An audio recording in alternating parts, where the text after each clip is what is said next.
With dirt bike in one hand and textbook in another, young riders Ralph Lorenzo Ramento and Christian Kenneth Ramento have been gaining the spotlight in the motocross scene. Began riding in the year 2010, 2012 NAMSA Rider of the Year, Ralph found himself enjoying motocross despite of the risk it offers. Simula po ako mag-motocross, 7 years old po ako. Kaya lang po, pinatigil din po ako. Tumigil po ako kasi po, nung isang karera po din na sinalihan ko nung 7 ako. Unexpected po na mananalo ako. Tapos nanalo po ako. Tapos ang sabi ko po, pag-uwi po namin, sabi ko po sa tatay ko, ayoko na po mag-aral. Kasi parang gusto ko na lang po mag-motor na lang po. Yun po. Kaya pinatigil po ako mag-motocross. Bumalik po ako mag-motocross nung year 2010 po. Sinali po niya ako sa beginner production po na dun po ako natuto na parang nag-improve po lalo yung sakay ko dun sa nung year na po yun na yun. Tapos binilan po niya ako ng 85 na motor. So binalik po ako sa junior category. 6 times na po ako na pilayan. Yung pinaka hindi ko po makalimutan na injury nung 2010 ako. Nang practice po may karera po nun, tapos sa practice po, sumemplang ako. Nagising po ako na nasa stretcher na ako. Tapos after ng 1 month po, sinubukan ulit akong pasakay ng tatay ko. Tapos nakita po niya na parang mas lalo pa po akong nag-improve simula po nung napilayan ako. Yung injury po, parang yun po yung nagtulak sa akin para mas i-improve ko pa po yung sakay ko. Hindi po ito yung naging hadlang para tumigil po kasi parang nag-give up na po ako pagka tinigil ko po yung pagmamotocross ko.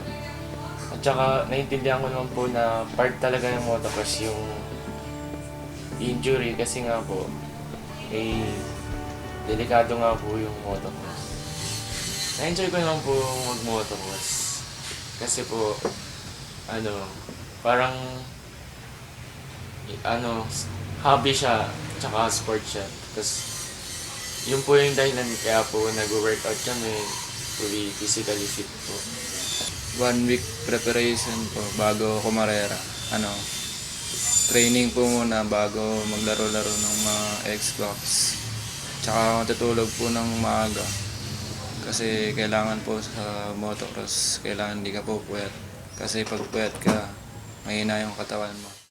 After overcoming a recent race at Malaysia, top expert rider Ralph did not just brought home pride to his family, but most of all, to God and country. Last June po, sumali po ako sa FIM Asian Motocross Championship. Ito po yung parang championship siya na nagkakaroon ng races sa iba't ibang bansa po sa Asia. Sumali po ako sa Pro 125 o MX2 po. Yung gamit po na motor, 250cc. Mahirap po pumarera sa abroad kasi po, unang-una, hindi ka po confident dun sa atmosphere dun sa lugar po kasi iba po yung lugar na yun. At saka dun po, iba-iba pong taga-ibang bansa po yung mga kalaban ko. Mahirap po kasi hindi ko po sila kilalang kilala kaya hindi ko po alam kung paano ko po sila ma-overtaken, gano'n.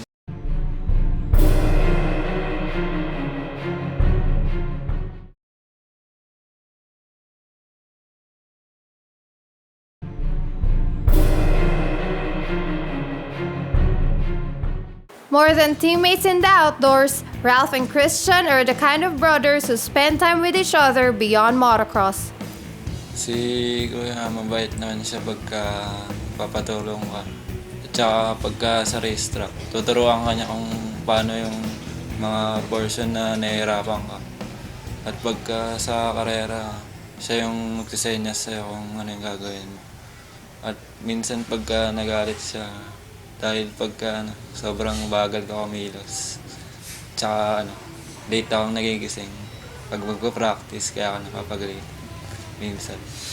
Nagpapasalamat ako sa kapatid ko kay CK kasi ah, siya lang yung lagi kong kasundo kapag yung kapatid ko pong babae na si Christine, bad trip po siya. So parang kami dalawa lang po yung magkasundo.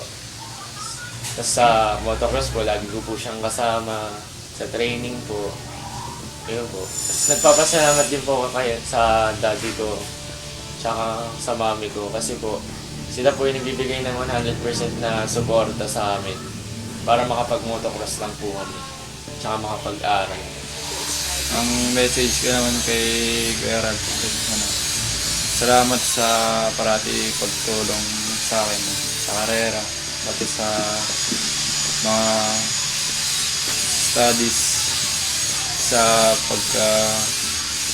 minsan unawa sa mga pagkakamali ko. At nagpapasalamat din ako kay mama pati kay papa sa pagtulong sa akin pagka ako minsan ay nababad trip at hindi ko ginagawa yung gawain ko ng maayos. Young, aspiring riders, these two may be, even with known risks, MX will always be their favorite playfield. Hi, we're the Rameta Brothers and you're watching Philippine Motocross TV.